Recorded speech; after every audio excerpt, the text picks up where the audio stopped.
دسته نروژ که همگی دو مرتبه امکانات گل زدن برای هلند آماده کرد، هر دو را گل زد. آفرین. سرمربی دسته منتخب نروژ استال سولباکن این حمله‌گری مجلوی خودش ارلینگ هلند ستایش کرد.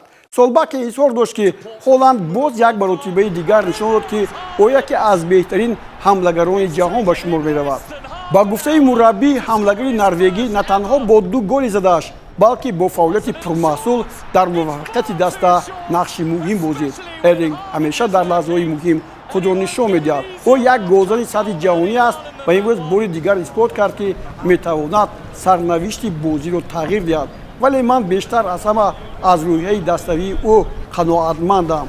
هلند تنها برای گل زدن بازی نمی‌کند، او برای دسته کار می‌کند، گفت سولباکن. سرمربی نروژ همچون تاکید کرد که دسته نباید تنها به هلند تکیه کند. با گفته او پیروزی 4-1 نتیجه محنت تمام هیئت دسته بود و بازیگران باید همین سطح بازی را در دیدارهای من بعد نیز نشان دهند.